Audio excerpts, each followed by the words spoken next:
4, 3. We'll do it live.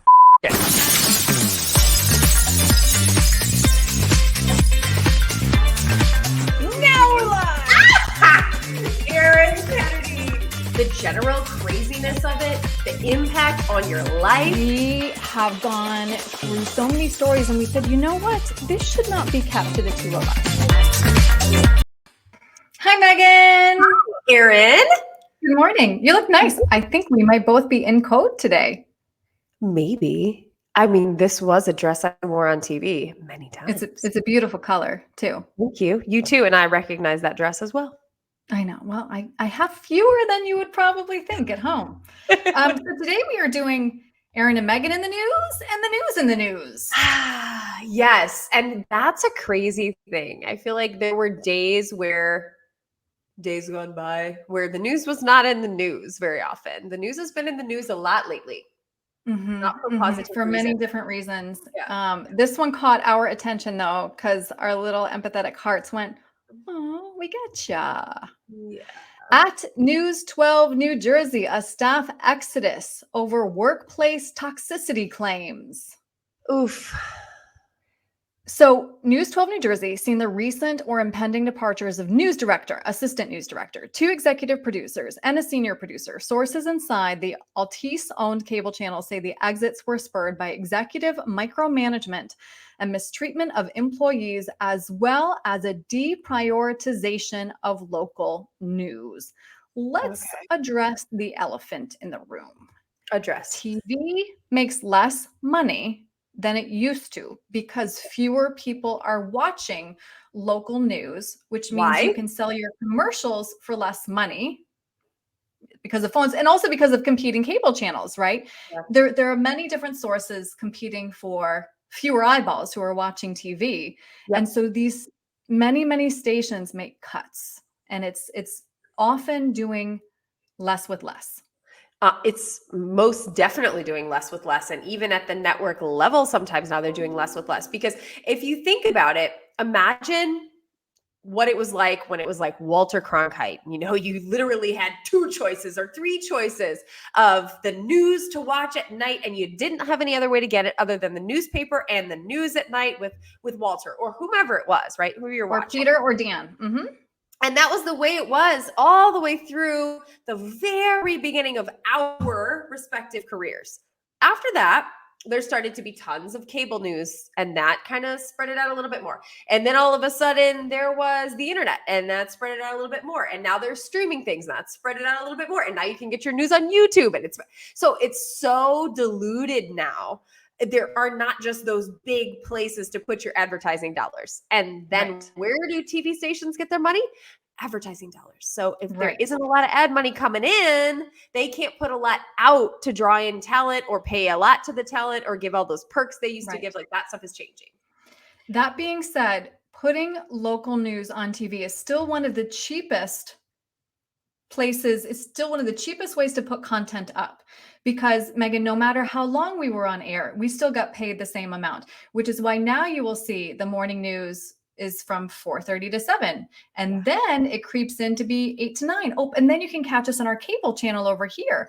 Oh, and then we're going to throw in another 30 minutes here. So the news wheel is now constant because it is relatively cheap to produce. Yes. And think about it's not like putting on a TV show. No, it's not. It's not as dramatic. It's not as money. It's not as much money. It's not as much time. All that. Like you can get it done because the people out in the field and the people who are behind the scenes working on it, they're going to get it done because that's what we knew how to do. It's like you've got a deadline. The show's got to be ready. So you make it happen regardless of how many resources you have. And they're getting fewer and fewer and fewer and fewer. Used to be when I started, you know, you would go out at night with a crew to cover a story, and there were always 2-man crews to make sure that everybody was safe, watch their backs, all that stuff. Well, there are stations now where it's probably an MMJ, 1 person out at night by themselves on a country road covering a car versus a deer or whatever the heck it is, but you're out by yourself. So it's almost also not as safe as it used to be. And if you ask some of the guys who are photographers and things like that, the amount of overtime they're getting now is less than before. Why? Because again, it's so diluted. The money's not coming in like it used to be. Period. Essentially, so your bread and butter at a TV station would be like selling to a local car dealership too. Yeah. And so then you compete for dollars against a station that has more eyeballs, more viewers. They can charge more for that revenue, which is why TV news is also very connected to the economy. When the economy isn't doing well, people aren't buying cars and the dealerships aren't buying commercials. It really is cyclical because you would think that people, well, they're always going to watch the news regardless of what's happening. But the news is very affected by how many people are watching it and what the economy is doing.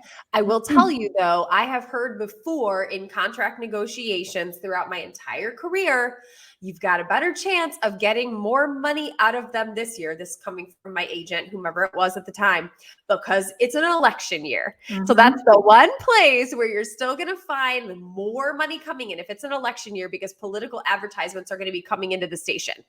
And they know they're going to make more money on those political years. But then on the years where there aren't campaigns and things that people are wanting to advertise, it's not a great year to negotiate a new contract, but you can't help it.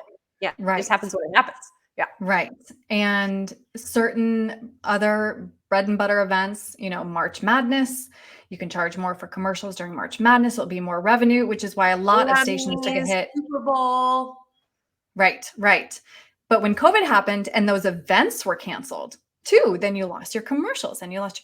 So I think we're kind of going down a rabbit hole. I would love to get a promotions person. I'm sorry, sales person on, because we actually know very little about sales, which is purposeful, because news and sales should be kept separate, because there shouldn't be any overlap, because then it blurs the journalistic lines. But I have lots of questions about how I do too. And the only thing that I knew about it, really, the only thing I knew about it was if there was a new sponsor for my 7-day forecast that I had to put up. It's the only. Well, weather, I think, is one of the few things where actually you do get a sponsorship now.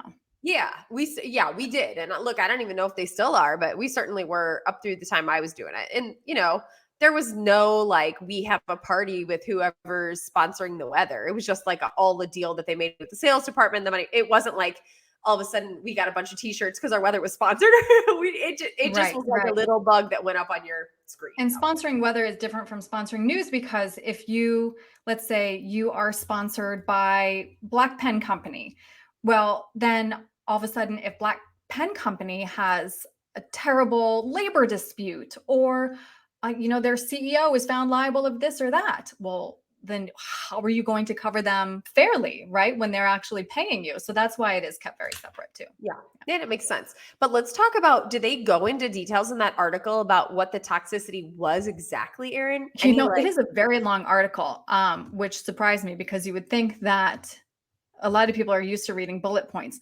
But I'm surprised that the people are kind of resigning en masse, because again, Megan, as we, kind of work through our abusive relationship, I don't know about you, and we've talked about our survivor's guilt, but you feel like, oh, okay, well, they got rid of that person. Maybe things will be okay now. Maybe my job is safe now because they got that person. That was the problem. He was a bad apple, But so for it's not always that way. To be taking action is significant. Yeah, I would agree. I would wonder what exactly was going on there that was that difficult. But it's not the only place you hear that happening. Erin and I belong to a board on Facebook, which is a bunch of women in the industry helping each other. Many, many, many of them are from smaller markets.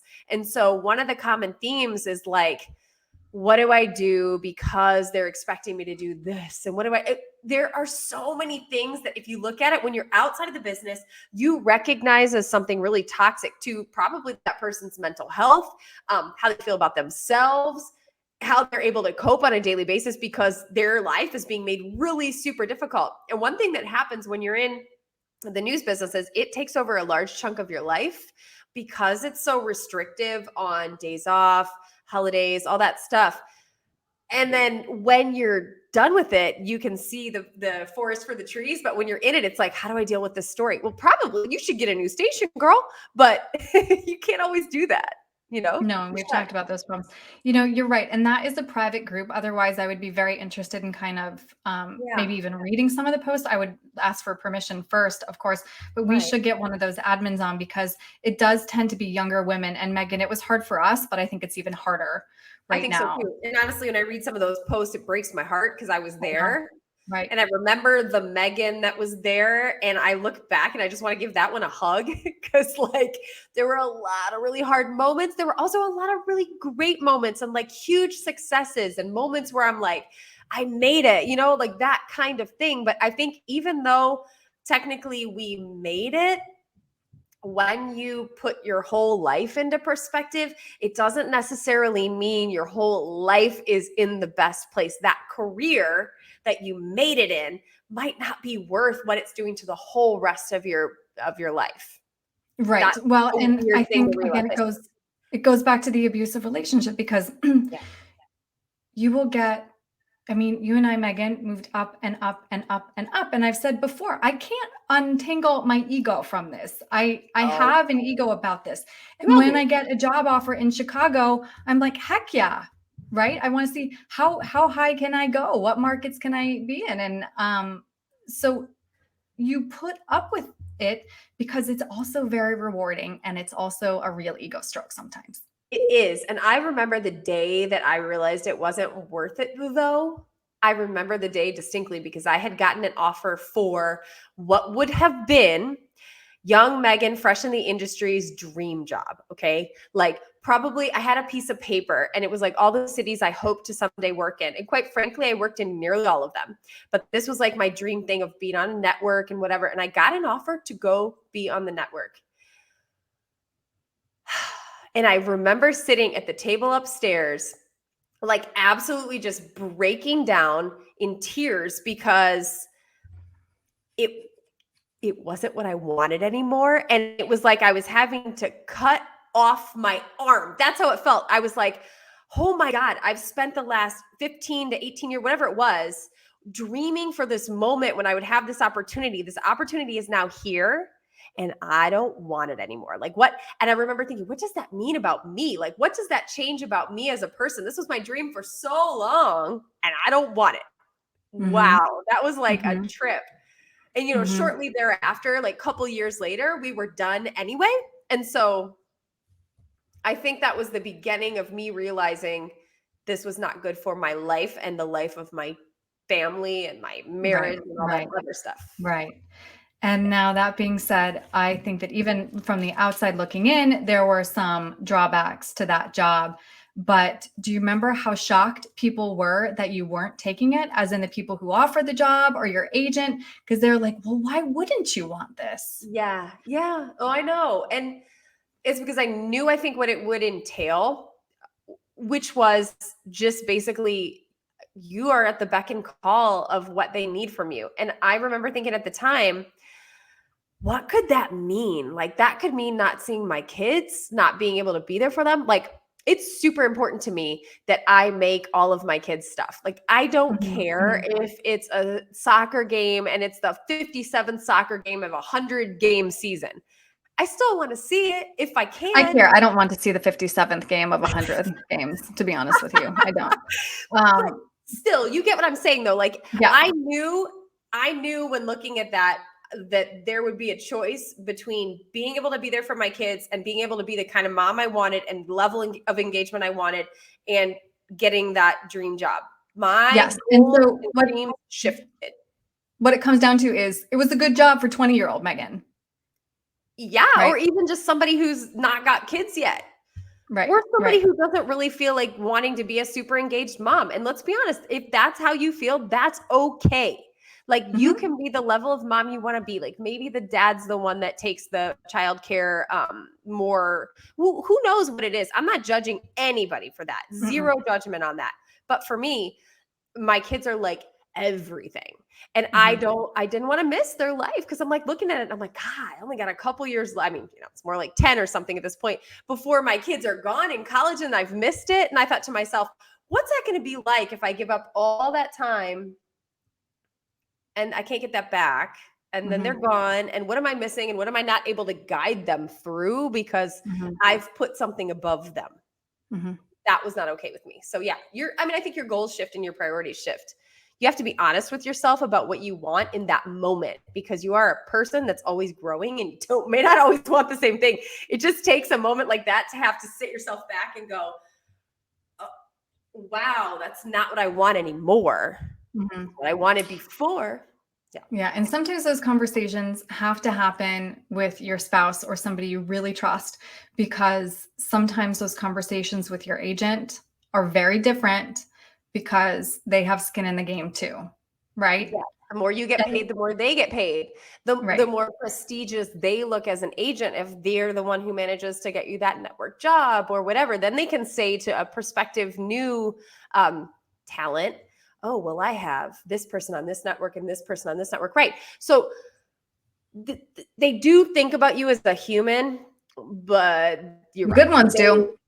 The good, well, yeah. But even then, they're making more money if you're making more money. They got more Yeah. prestige if you got more prestige. Right. It's tied.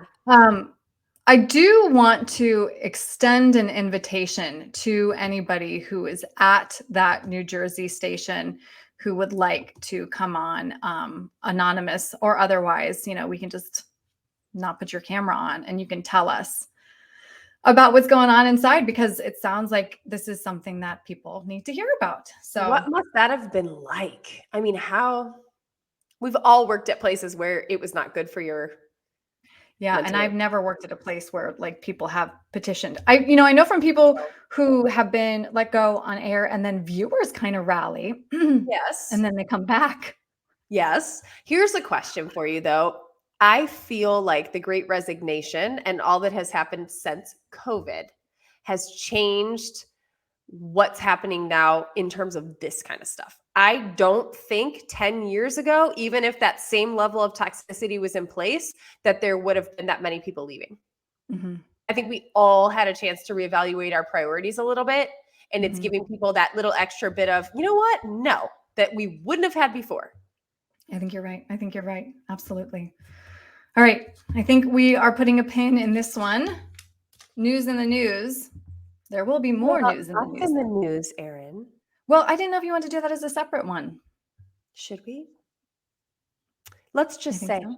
Erin and I have been getting quite a bit of press, which we're excited about. Mhm. And we have a litany of people who have reached out to us who want to be on the show and tell their story as well. If you have not seen them yet, it is simply because we're trying to figure out how to organize all these requests and get everybody scheduled. Yeah, really. So yes, thank you to anybody who has found us recently. Please like and subscribe and tell your friends. That will allow us to keep telling these stories, which we think at the very least are important to keep telling, right? Agreed. Yes. All right. Bye, Megan. Bye, everybody. Yeah.